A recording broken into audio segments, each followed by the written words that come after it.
right. Well, hey there. Good morning, good afternoon, good evening to you. Dr. Anita here, and I just wanted to come on and share a little something with you. And I'm calling this little message here, Thought Matters.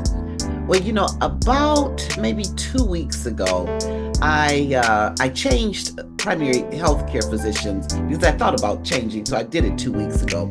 And when I first met this beautiful sister, nurse practitioner, on the way out when we were done, she gave me this sheet so that I can monitor my blood pressure. And I've been doing it so for the next visit, to go through it to see the numbers and all that. Well, I've been monitoring my blood pressure. I've been doing that for a while anyway, and also monitoring my sugar because in 2019 I was diagnosed with diabetes, but then 6 months later the numbers change, but I still check my sugar as a preventative measure, and I check it to see what food spike raise my blood sugar and all that kind of stuff. Well, anyway, I noticed kind of noticed before that in the morning, because I check it in the morning and check it at night. And I noticed a couple of mornings that my blood pressure was elevated. So I would think, I started thinking, I said, okay, well, what did I have last night? And what, just thinking about why it could be elevated. And sometimes I thought there were times that I had something to eat that had, some salt and things like that. A couple of times I took note, but didn't actually retain it, kind of thing, like say, oh, okay, let me put that together. I noticed that when I woke up after everything, I would have a thought, and then I would take my blood pressure, not thinking, but just doing the ritual of my spirit. Okay, I have this thought. Okay, before get going, I want to do my blood pressure in the morning, kind of thing, because I have this ritual. All right, so I noticed that it would be elevated, and I didn't. I said, "Oh, okay." And I thought, I said, "What was I thinking? What was my thought before I took it, my pressure?" And I noticed. I said, "Okay, okay." I thought of that.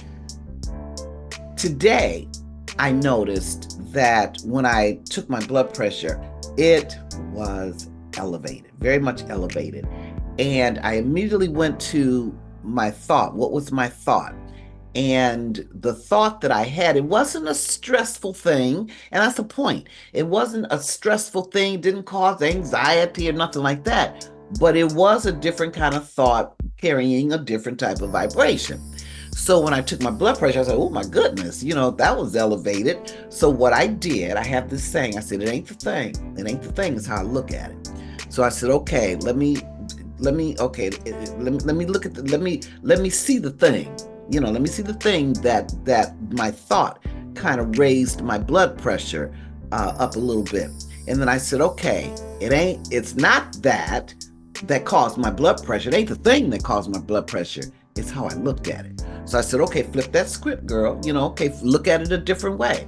So then I looked at it where it was a complimentary thing. And so I changed how I looked at it. And I said, okay, let me contemplate on this for a minute, because I wanted to redo my blood pressure to see if it goes down. So I said, okay, let me just chill for a minute. Let me rearrange, my thoughts so I can change the measure of the vibration. And I took my blood pressure again, and it was down. It went down, which I knew it would, because it ain't the thing, it's how you look at it. So this is just to say that, our thought absolutely determines the measure of the vibration.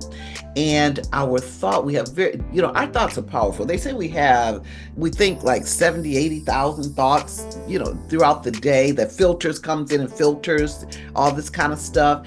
And that 85% are destructive, negative. Okay, so I'm just coming on and say, you know what?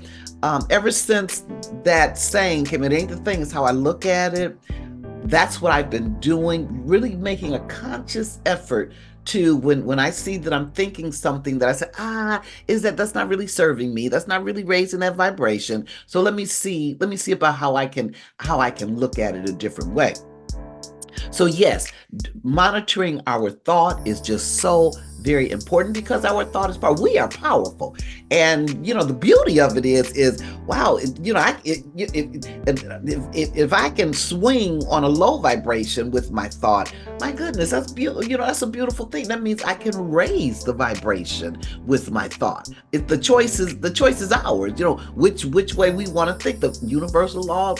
What is that? The fourth or fifth universal law, the law of polarity, meaning that everything has an opposite, not duality. Everything has an opposite because there's only one energy, one love. Okay, so anyway, I wanted to share. It is very important that we monitor what we're thinking and if it serves us well, because it's not that we will have these thoughts, because that's part of our human nature.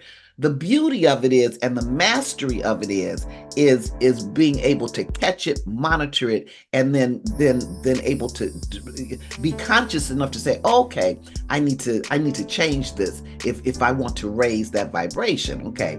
All right. So what I was saying, yeah, does it take discipline? Absolutely. Does it take practice? Absolutely. But as my grandson taught me, out of the mouths of babes, one time we were talking, I said, well, yeah, Granny, practice makes perfect. He said, no, Ma, I don't look at it like that. I look at it as practice makes better. And every time we practice monitoring our thought and thinking, okay, it ain't the thing, it's how I look at it, then we are practicing and we are getting better and better and better and better. And just putting a little plug out there, I will be having a wristband that says, it ain't the thing, it's how I look at it. Because this is why I wear my things. This one here says manifestation is in the belief. This one here says the journey is beautiful, so are you. And this one here says you're an angel. And I wear my rascals. I wear these every day because they are reminders. And I can't wait till that other one come in and I'm going to slip that rascal on too that says it ain't the thing, is how I look at it. All right. Okay. All right. So I just wanted to share that. We know that the journey of self-recovery is absolutely beautiful. And I know so beautiful, both E and G. So are you. So we're learning to touch on that trust that we're human and divine. And within our imperfection rests perfection. Because all we got to do is learn how to tap into these beautiful unseen energies that absolutely shape the existence of our lives, because everything is energy, including thought. Blessings.